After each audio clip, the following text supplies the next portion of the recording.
নবীর এক সাহাবী হযরত আসওয়াদ, আপনার কালো মানুষ বিয়ে করবে, কোন মেয়ে তাকে লাইক করে না, তারে পছন্দ করে না, কারণ ওই মানুষটা কালো বলে। কারণ আমি মাঠের মধ্যে মারি খায়া যাচ্ছি, কালো বলে মাঠের মধ্যে মারি খায়া যাচ্ছি। কথা বুঝতেছেন না? আসওয়াদ কালো সাহাবী, এই মানুষটা কালো বলে এই জমিনের কোন মানুষটাকে, কোন মেয়ে তাকে লাইক করে না, পছন্দ করে না। দেখবেন আপনার যদি 5টা ছেলে থাকে, 2টা যদি ছেলে থাকে, ছেলেকে যদি বিয়ে করাতে যান, ঘটককে বলে ভাইজান কালো মেয়ে কিন্তু আমার ছেলেকে, আমার ছেলের সাথে কালো মেয়েকে আমার ছেলে কিন্তু বিয়ে করাবো না। মেয়ে যদি কালো হয় ওই মেয়ে আমি নেব না। ওই আরেকজনের মেয়ে হলো কালো, তুই কালো মেয়ে নিবি না, তুই যে কালো জন্মাইছিস এই কালো কে নিবে?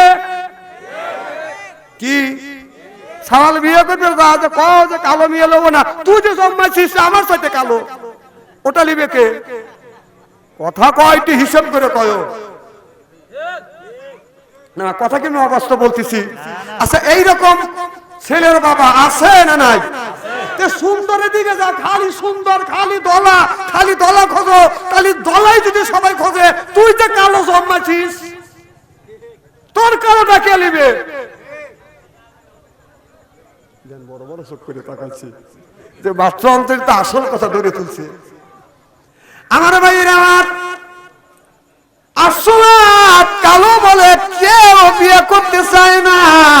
আল্লাহ নবী বললেন আসওয়াদ তুমি কি বিয়ে করেছো? আসওয়াদ বললে ইয়া রাসূলুল্লাহ, ইয়া হাবিবাল্লাহ, আমার বিয়ের বয়স হয়েছে গো নবীজি, বিয়ে করব, কিন্তু আমি কালো বলে একটাও মেয়ে আমাকে পছন্দ করে না, আমাকে লাইক করে না। ও নবীজি আমি কেমন করে বিয়ে করব? আল্লাহ নবী বললেন সাহাবী রে, আমি নবী তোমার বিয়ার গটকালি করতে চাই। যেরকম সুবহানাল্লাহ। বিশ্ব সুন্দরী জুলাইখা ইউসুফের জন্য বাজান পাগল হয়ে গেছে। ইউসুফের কাছে যায় বারবার বাজান প্রেম নিবেদন করে, কিন্তু ইউসুফ আলাইহিস সালাম বাজান আপনার এটা প্রত্যাখ্যান করে। জুলেখা বলে ওরে ইউসুফ দিওয়ানি, রুতে রুতে গেল রে মোর জুয়ানি, রুতে রুতে গেল রে মন জুয়ানি।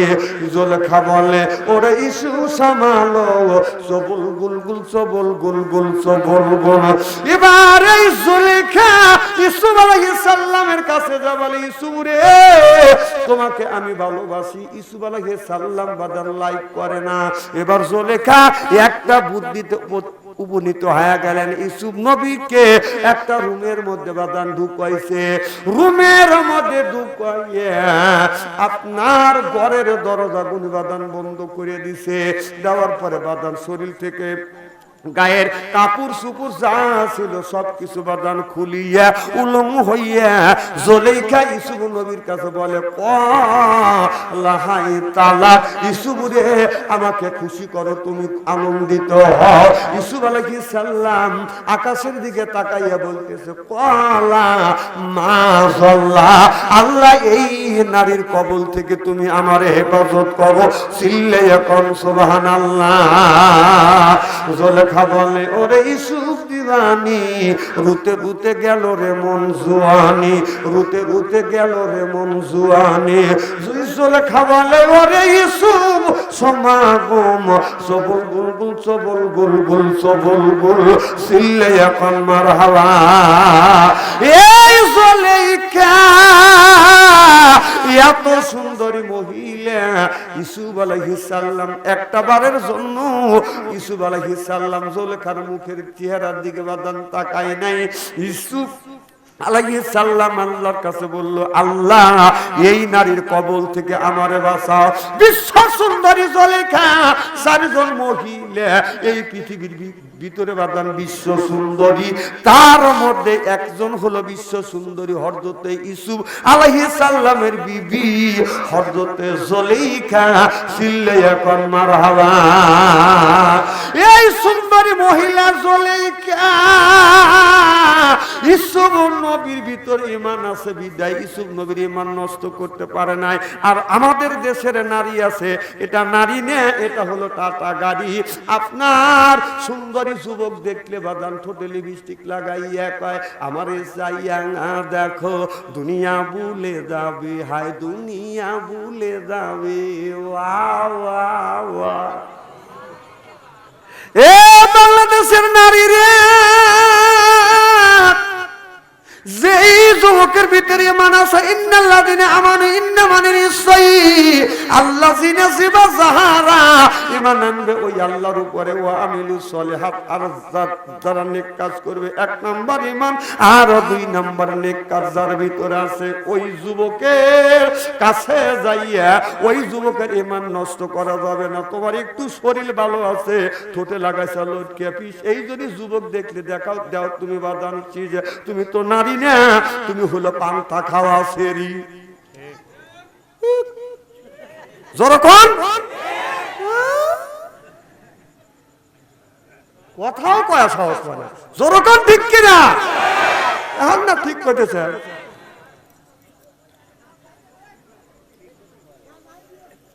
না না জাহি দেওয়া লাগবে না তোমার, তুমি বাড়ির যা জাহি দিও, ওই এখানে যাহাবের লেগে আছে।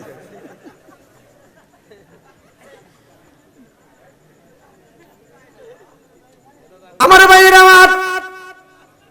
আমার নবী বললে আসওয়াদ রে, আমি তোমার বিয়ার গতকালি করতে চাই। আসওয়াদ বলে ইয়া রাসূলুল্লাহ, ইয়া হাবিবাল্লাহ, আপনি গতকালি করবেন গো নবীজি, আপনি গতকালি করিয়ে যেই মেয়েটাকে চয়েস করবেন, পছন্দ করবেন, ও নবীজি আমি ওই মেয়েটাকে বিয়ে করব। আল্লাহর নবী বাদান চলে গেলেন। বাদান আপনার মক্কা মদিনার মধ্যে যেই মেয়েটা বেশি সুন্দরী যারে বলা হয় হুরে মদিনা, এই হুরে মদিনার কাছে যা বলতেছে, হুরে মদিনা আমি তোমার বিয়ার গতকালি করতে চাই।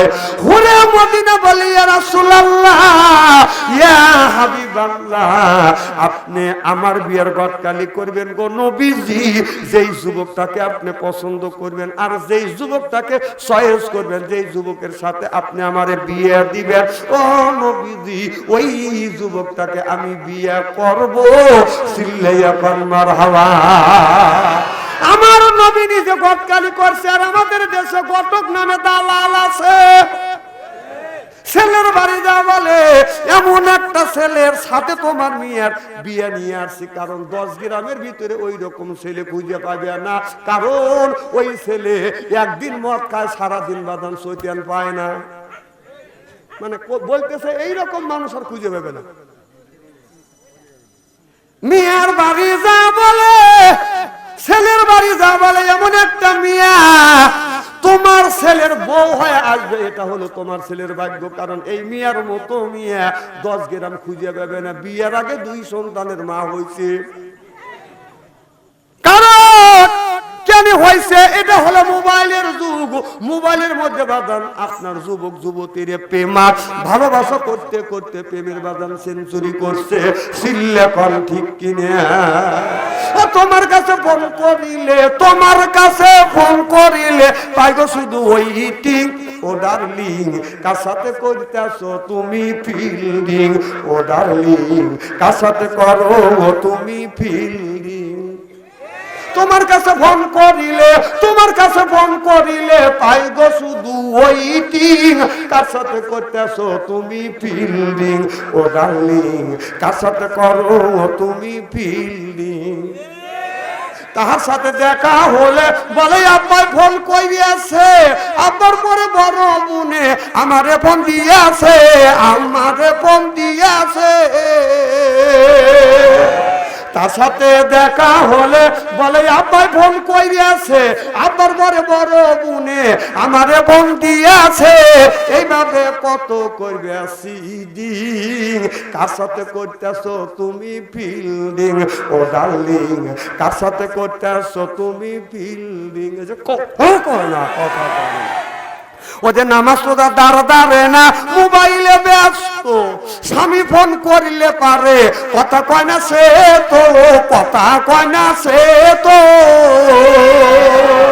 ও যে নামাজ রোজা ধারে না, মোবাইলে ব্যস্ত, স্বামী ফোন করলে পারে, কথা কয় না সে তো, কথা কয় না সে তো। স্বামী বলে পানির বিবি কত ভালোবাসি আমি, স্বামী বলে পানির বিবি তোমায় ভালোবাসি আমি, তোমার কাছে ফোন করিলে থাকো শুধু ওইটিং, তোমার কাছে ফোন করিলে পাই গো শুধু ওইটিং। কার সাথে করতে আসছো তুমি ফিল্ডিং ও ডার্লিং, কার সাথে করো তুমি ফিল্ডিং, তোমার কাছে ফোন করিলে, তোমার কাছে ফোন করিলে পাই গো শুধু ওইটিং, কার সাথে করতে আসছো তুমি ফিল্ডিং। চিল্লাইয়া বলুন ঠিক কিনে।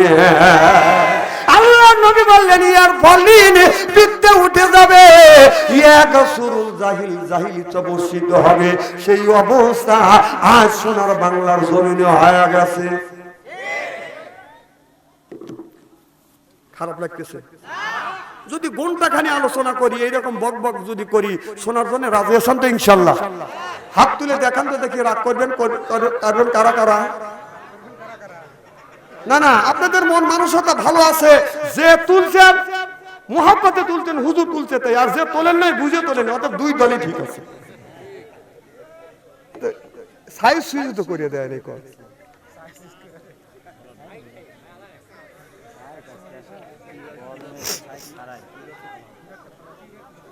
ভাই চলে যাচ্ছেন, শোনা যায় না, বুঝলাম না।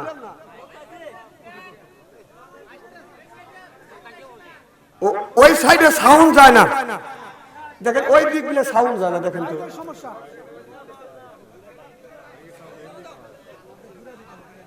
আমার ভাইরা আমার এদিক তাকান, আলেম মানুষ যদিও কালো হয়, আলেমের চেহারার দিকে তাকালে সগিরে গুণ আল্লাহ মাফ করে দেয়।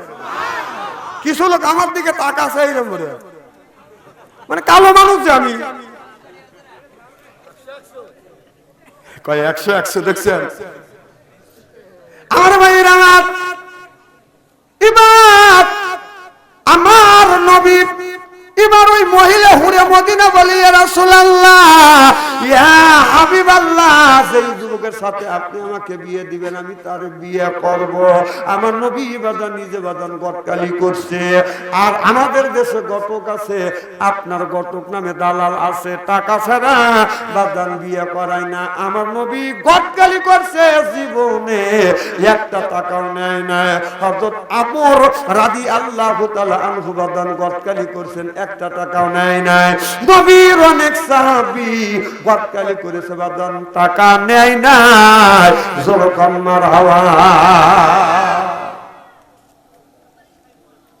আমার ভাইরা আমার এবার আমারও নবী আসওয়াতের কাছে যা বললেন, আসওয়াত তোমার ভাগ্য ভালো, কারণ মক্কা মদিনার মধ্যে সুন্দরী মহিলা যাবে হুরে মদিনা বলা হয়, ওই হুরে মদিনা তোমাকে বিয়ে করতে রাজি হয়েছে। এবার আসওয়াত বলে ইয়া রাসূলুল্লাহ ইয়া হাবিবাল্লাহ, আমি হুরে মদিনা বুঝি না, কালো বুঝি না গো নবীজি, ওই মেয়েটাকে আমি বিয়ে করব যেই মেয়েটার ভিতরে 4টে গুণ আছে, 4টে গুণে যদি গুণান্বিত হয় আমি ওই মেয়েটাকে বিয়ে করব। যারা ছেলের বাবা আছেন, আমি আপনাদের পায়ের নিচে হাত থেকে অনুরোধ করে বলবো, বাবা আপনারা ওই ছেলে, আপনার ছেলের সাথে ওই মেয়েকে আপনি বিয়ে দিবেন যেই মেয়ে, যেই যুবক, যেই মেয়েটার ভিতরে 4টে গুণ আছে, 4টে গুণে গুণান্বিত যদি থাকে, ওই মেয়েটাকে যদি আপনার ছেলের বউ বানাতে পারেন, আপনার ছেলের জীবনে সুখ আর শান্তি আসবে, মৃত্যুর পরে দুইজনই জান্নাতি হবে। কয় গুণ? আর আমাদের দেশের মেয়েদের গুণ তো চতুর্দিকে জমজম জমজম করতেছে, হাতে জমজম, পায়ে জমজম, সিনা কম কম করতেছে, হাতে জমজম, পায়ে জমজম, সিনা কম কম করতেছে, আর হাতে বদন তেরা মেয়েরা হেলে দুলে চলতেছে, চিল্লাই এখন ঠিক কিনে। আমার ভাইরা, আমাদের দেশের যুবকেরা ওই মেয়েটাকে পছন্দ করে, যেই মেয়েটা জিন্সের প্যান্ট পরিয়ে বাদান শর্ট কামিজ লাগাইয়া উঁচু জুতো পায়ে দিয়ে রাস্তা দিয়ে বাদান ঢাস ঢাস করে বাদান হাঁটিয়া যায়, যুবকেরা ওই মেয়েটাকে চয়েস করে, পছন্দ করে। আর মেয়েরা ওই যুবকটাকে পছন্দ করে যেই যুবকটা স্কিনের প্যান্ট পরছে, টাইট প্যান্ট পরছে, সামনে তাকাইলে সুন্দরবন, পিছনে তাকাইলে পায়খানা রাস্তা দেখা যায়। আমাদের দেশের যুবকেরা এইরকম পাগল কিভাবে হইল আমার বুঝে আসে না। তুই দেখতেছিস যে ছেলে জিন্সের প্যান্ট কিনছে, ওর সামনেও তাকান যায় না, পিছনেও তাকান যায় না, তুই কোন বিবেকে ওই জিনিস দেখে তুই ওই রকম জিনিস আবার বানালি? ওদের রুচিও নাই, বোধও নাই, একবারে আনছো সব। তুই একটা যুবকের দেখলি যে জিন্সের প্যান্ট পরছে, ওর সামনেও তাকান যায় না, পিছনেও তাকান যায় না, মানুষ একবার তাকালে আর জীবনে ফিরে তাকায় না, তাহলে ওর প্যান্ট দেখে ওখান থেকে তোর শিক্ষা নেওয়া উচিত। তুই ওই প্যান্টের ওই রকম ডিজাইনের ওই রকম প্যান্ট আবার তুই কোন বিবেকে ওই প্যান্ট আবার কিনে আনলি? তুই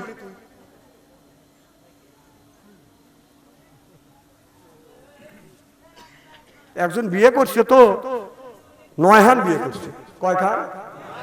বাসর ঘরে যা মনে মনে চিন্তা করতেছে যে আমি ভালো জিনিসই পাইছি। বাসর ঘরে যাওয়া মন আনন্দের গান গাইতেছে, বিবি আমি ঠকি নাই, আমি ঠকি নাই রে। বউ বলতেছে আজকে বাসর ঘর, কত রকমের দুঃখে সুখের কথা আছে, কত রকমের ইবাদত আছে, আর মনের আনন্দের গান গাইতেছে। কি ব্যাপার, তুমি গান গাও কে? কয় বিবি আমি ঠকি নাই, আমি ঠকি নাই রে, তুমি আমার 9 নাম্বার বিবি রে। বউ কয় ও সব বনেছে আমার আগে 8টা, কয় তোক দিয়ে 9টা। বউ তখন একটু পরে ওরির সুরে সুর মিলিয়া বউ তখন বলতেছে, স্বামী আমি ঠকি নাই, আমি ঠকি নাই রে। স্বামী কয় কে রে? আমার আবার পাল্টা জবাব দিস, ব্যাপার কি? তখন বউ বলতেছে, স্বামী আমি ঠকি নাই, আমি ঠকি নাই রে, তুমি আমার 10 নাম্বার স্বামী রে। ও আমার আগে 9টা, তোর দিয়ে 10টা। কানের বগল দিয়ে আল্লাহ আমাকে বাঁচাইছে, তোর 9টা আমার 10টা।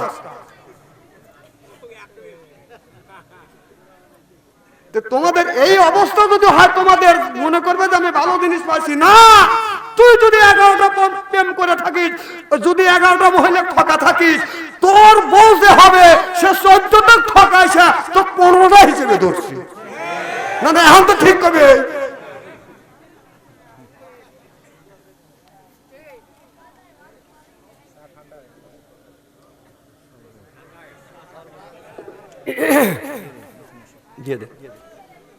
আমার ভাইয়েরা ভালো করে লক্ষ্য করে শুনুন। এবার আসওয়াদ বলে ইয়া রাসূলুল্লাহ, ইয়া হাবিবাল্লাহ, ওই মেয়েটাকে বিয়ে করব, এই মেয়েটার মধ্যে 4টা গুণ আছে। সুবহানাল্লাহ।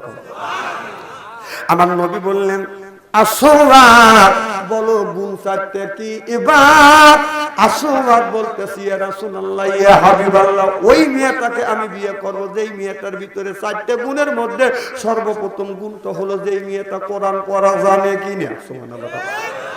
ও নবীজি, মেয়েটা যদি কোরআন পড়া জানে তাহলে ওই মেয়েটাকে আমি বিয়ে করব। কারণ কোন মহিলা সকালবেলা ফজর নামাজ পড়িয়া 3টা আয়াত যদি হয়, কোরআন তেলাওয়াত করিয়া যদি কাজ করে, রান্না বাড়া যদি যায়, 5 জন মানুষের জন্য যদি রান্না করে, 7 জন 8 জন খায়া যাবে, ওই রান্নার মধ্যে বা দান খাবারের মধ্যে কমতি পড়বে না। আমার আল্লাহ রহমত আর বরকত দিয়ে পরিপূর্ণ করে দিবে। আমাদের দেশের কিছু মেয়ে আছে বিয়ে বসে কোরআন শরীফ পড়া শেখে বাদান বিয়ে বসার জন্য। আর কথা কবি না, ছেলের বাবা জিজ্ঞেস করে, মা তুমি কি কোরআন পড়া জানো? বিয়েটা কয় আমি 6 খতম দিছি। জিজ্ঞেস করলো যে তুমি কি কোরআন শরীফ পড়া জানো?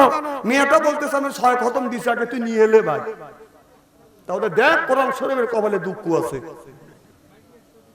তখন ছেলের বাবা বলে মেয়েটা যদি কালো হয় তারপরেও আমি এইদিকে বউ বানা নিয়ে যাবো।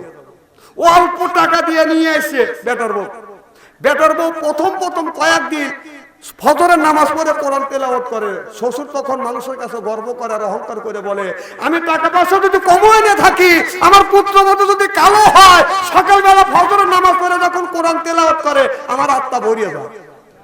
বউ মনে মনে কয় 2-4-5 মাস যাবে দে। যেই 2-4-5 মাস যখন চলে যায়, কোরআন শরীফ সুন্দর করে বাইরে তাকের উপর রেখে দিয়েছে, কোরআন শরীফ থাক, তুই থাক, তোর একদিন নেই আমার একদিন, বিয়ে তো আমার হয়ে গেছে, ঠেকায় কি? কোরআন শরীফ পড়া শেখার পরে মেয়েরা কোরআন শরীফ পড়া ভুলে গেছে, 5 বছর 10 বছর হয়ে গেছে, কোরআন শরীফ খোলেও না, পড়েও না, কোরআন শরীফ পড়া ভুলে গেছে। এইরকম মহিলা বাংলাদেশে আছে না নাই? উল্লাপাড়া আছে। একজন থাপা দিয়ে ধরছি, লোকটার মনে দুঃখ আছে।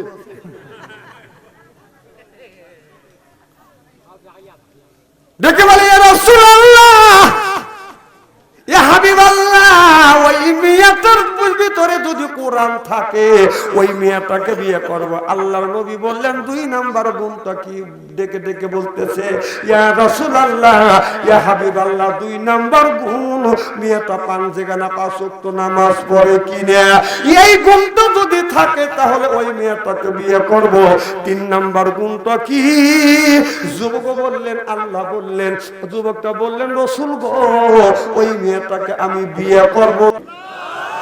وقال تعالى في شأن رسول الله صلى الله عليه وسلم إن الله وملائكته يصلون على النبي يا أيها الذين آمنوا صلوا عليه وسلموا تسليما اللهم صل على سيدنا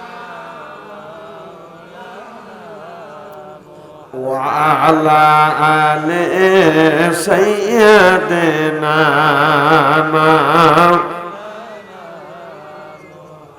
পাগল মনোদে দম পুরালে বুঝবি কে আপন। পাগল মনোদে দম পুরালে বুঝবি কে আপন। যাদের তুমি বাবু আপন সেই তোমায় পরাবে কাফন, নিয়া যাবে অন্ধকারেতে। ওযু গোসল করাইয়া জানাজা নামাজ দিবেন পড়াইয়া, নিয়া যাবে অন্ধকারেতে। পাগল মনোদে দম ফুরালে বুঝবি কে আপন। আল্লাহুম্মা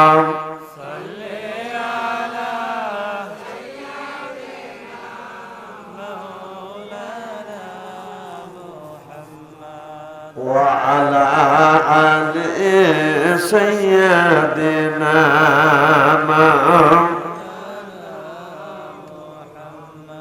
মদিনার মাটির কোলে শুয়ে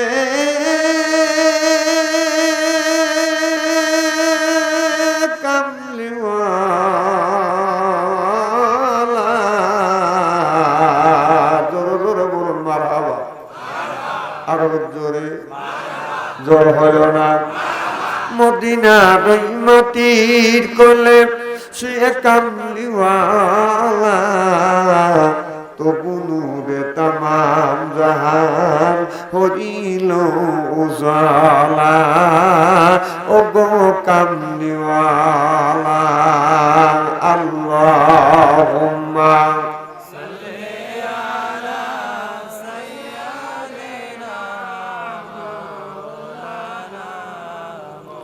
وعلى آل سيدنا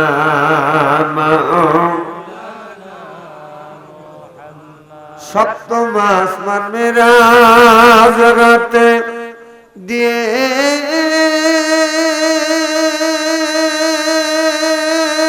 নবী পারি জোরে কর মারহাবা।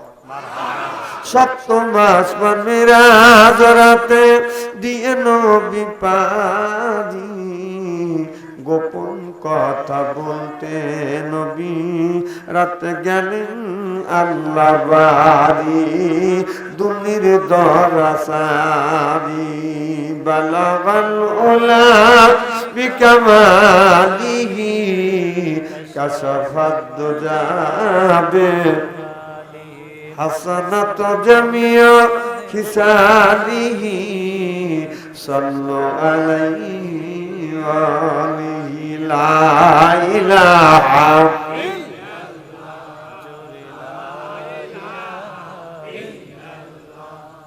লা ইলাহা এই কলে মার বান্ধবেলা কাজে লাগবে মরণ বেলা এই কলে মার রৌশনীতে কবর হবে তোমার উজালা লা ইলাহা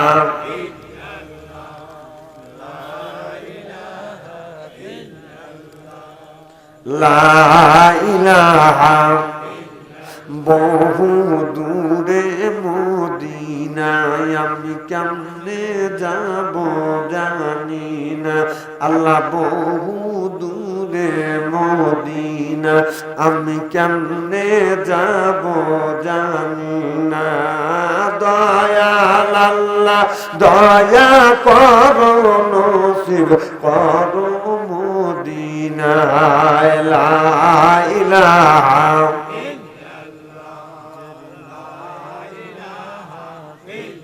লা ইলাহা ইল্লাল্লাহু মুহাম্মাদুর রাসূলুল্লাহ সকলে পড়ুন সাল্লাল্লাহু আলাইহি ওয়াসাল্লাম। উপস্থিত আজকের জালসার সম্মানিত সভাপতি সাহেব, দিদারে ওলামায়ে কিরাম, একটু আগেই আলোচনা করেছেন আমার নাতি হযরত আল্লামা মাওলানা দিলওয়ার হোসেন সাহেব, বারাকাল্লাহু ফি হায়াতি, সকলে করেন আমিন। উপস্থিত সর্বকালীন সর্বযুগের শ্রেষ্ঠ সন্তানেরা হযরত ওলামায়ে কিরাম, যাদের দ্বারা ইসলাম প্রতিষ্ঠিত হয়েছে, এখনো আছে, ভবিষ্যতেও থাকবে, আলেম সহ দিনদার পরহেজগার আল্লাহওয়ালা ভাইরা পর্দার অন্তর আড়ালে এ মাহফিল শুনবার জন্য পর্দা করে বসে আছেন আমার পর্দানিশি মাথার মুকুট মা ও বোনেরা, আমার ছোট্ট চেনহের ছোট্ট ভাইরা, সমবয়সী চেনহের সমবয়সী বন্ধু, আমার মুরব্বী বাবাজিরা, সকলের উপরে রইল আমার আন্তরিক অভিনন্দন। সর্বপ্রথম সেই মহান আল্লাহ তাআলা, লক্ষ কোটি শুকর এবং প্রশংসিত, যিনি আপনাকে আমাকে মনোনীত করে তাফসীরুল কোরআন মাহফিলের মধ্যে আসা এবং বসার সুযোগ করে দিয়েছেন। তাতে আপনারা খুশি না বেজার? কম না বেশি? যারা এখনো আসতে পারে নাই, শুয়ে পড়েছে অথবা শোয়ার জন্য প্রস্তুতি গ্রহণ করেছে, অথবা আসবে কি আসবে না এইরকম চিন্তা ভাবনা করছে, ওনারা খুশি না বেজার? জোরে বলুন, জোরে বলুন। জি না, ওরাও খুশি। ওরাও বলতেছে যারা কোরআনের মাহফিলের মধ্যে গেছে ওরাই ঠকছে, ও ঘুম পাড়তেছে, ওই জিত চাই বলি তোর বাপ দাদা 14 গোষ্ঠী কোনোদিন ঘুম পারে নাই। ঘুম পারে আল্লাহ থেকে ঘুম পারবেন, কারণ কোরআনের একটা হক আছে, মাহফিলের একটা হক আছে, এলাকাবাসীর একটা হক আছে, আলেম ওলামার হক আছে। হক তুমি নষ্ট করেছো, এর জন্য আল্লাহর কাছে জবাবদিহিতা করতে হবে। সিল্লে কোন ঠিক কিনা? ওদের চাইতে আল্লাহ লক্ষ লক্ষ কোটি কোটি গুণ দয়া করে মায়া করে কোরআনের মাহফিলের মধ্যে আসা এবং বসার সুযোগ করে দিয়েছেন। সকলেই সমস্বরে উচ্চ কণ্ঠে বলুন আলহামদুলিল্লাহ। মানবতা মুক্তির দূত আখিরি নবী এমন একজন নবীর উম্মত করে পাঠাইছেন, এই নবী উম্মতের ব্যাপারে হা বললে হালাল হতো, না বললে হারাম হতো, পা ফেললে আরশে আজিম পর্যন্ত চলে যেত। সুবহানাল্লাহ। সেই নবীর উম্মত, আমার নবীর দাম আর মর্যাদা আমাদের চাইতে একেবারেই কিন্তু কম না। এই নবীর উম্মতকে যদি আল্লাহ দোজখও দেয়, নবী আমার শাহাদাত আমল ইশারা করে বলবে, ইয়া আল্লাহ, তোমার যেই বান্দাকে জাহান্নামে দিচ্ছ, তোমার ওই বান্দা হলো আমার দলের লোক, আমার দলের কর্মী। আল্লাহ বলবে, ফেরেশতা দাঁড়াও, আমার যেই বান্দাকে জাহান্নামে দিচ্ছ, ওই বান্দা হচ্ছে আমার বন্ধুর দলের লোক, আমার বন্ধুর দলের কর্মী। আমি আল্লাহ আমার অর্ডার ক্যান্সেল করে পুনরায় অর্ডার দিলাম, জাহান্নাম নয়, জান্নাত পর্যন্ত পৌঁছাবে। সেই নবীর দল করার জন্য কারা কারা রাজি, তারাই শুধু দুই হাত টান টান করে দেখান। আলহামদুলিল্লাহ, হাত নামা। এই মুহূর্তে হয়ে গেলাম আমরা নবীর দলের লোক, নবীর দলের কর্মী। দুনিয়ায় যতগুলি নেতা আছে, প্রত্যেকটা নেতার কর্মীরা তার নেতাকে জানাই ওয়েলকাম, স্বাগতম, শুভেচ্ছা। আমরা বাংলার জমিন থেকে উল্লাপাড়া থানার এক প্রান্তরে বসে নবীর প্রতি জানাতে চাই লক্ষ কোটি দরুদ ও সালাম। সকলেই পড়ুন সাল্লাল্লাহু আলাইহি ওয়াসাল্লাম। সর্বপ্রথম জানতে চাই আমার ভাইয়েরা, আপনারা সকলেই ভালো আছেন? আল্লাহ আপনাদের দোয়ায় আমাকে সুস্থভাবে সহিভাবে আপনাদের সামনে উপস্থিত করেছেন।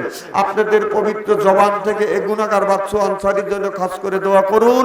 অল্প সময় হলেও যেন কোরআন আর হাদিস থেকে বাস্তব ভিত্তিক দুই চারটি কথা আমার রব, আমার মুনিব, আমার সৃষ্টিকর্তা, আমার বিধানদাতা, আমার রিজিকদাতা আমার জবান থেকে যেন বের করে দেয়। সকলেই কোন আমিন। আরেকটিবার বলুন, একটু জোরে বলুন। আমি আপনাদের কাছ থেকে দোয়া চেয়ে আপনাদের সার্বিক আর মঙ্গল কামনা করে আলোচনা শুরু করছি ইনশাআল্লাহ। আমরা এমন একটা জায়গায় আসছি, এটা হলো বেহেশতের বাগান। না না, সুবহানাল্লাহ বলা লাগবে কেন? সুবহানাল্লাহ বলবেন বাড়িওয়ালার কাছে বসে, এনে সুবহানাল্লাহ বলবেন, তার মানে ওনারা বলবেন সুবহানের মা বুলবুলির মা, সুবহানের মা বুলবুলির মা, একটা নাকি পাবেন না। খালি মোল্লাদের ভরসা থাকে, মোল্লারা কখন আলহামদুলিল্লাহ সুবহানাল্লাহ বলতে বলবে তখন থাপা দিয়ে বলবে। না, ইলেকশন আসলে তো ওটা বলা লাগে না, জোরসে বলো, আরো জোরে, ভাত খাও নাই, কাপড় খুলিয়া খুলে রে খুলিয়া, তখন পারে। হ্যাঁ হ্যাঁ, ও খারাপ দেখে মুড়তেছে, আর তুমি কি করতেছ? ও চা দেখতেছে, একটা সাউন্ড দেওয়া যাবে।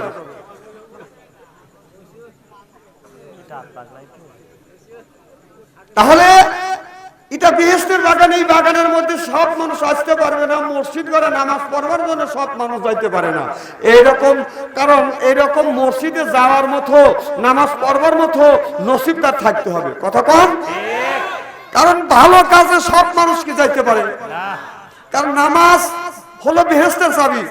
কিয়ামতের ময়দানে যার নামাজ আছে তার সে জান্নাতের চাবি পাবে, যার নামাজ নাই তার চাবি নাই।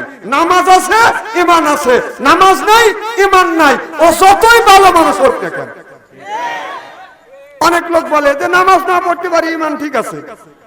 আমি বলি, ঈমান তো নামাজই নাই, তোর ঈমান আছে আবার কোথায়? না, ঈমানের প্রথম শর্ত হলো নামাজ রাখা লাগবে, নামাজ পড়া লাগবে। কি কর? নামাজ যদি না থাকে তাহলে ওর ঈমান থাকে কোথায়? জীবনে কোনোদিন মসজিদে যায় নাই, নামাজ পড়ে নাই, রোজা রাখে নাই, হজ করে নাই, যাকাত দেয় নাই, ওই লোকটা মারা গেছে। আর একজন বলে লোকটা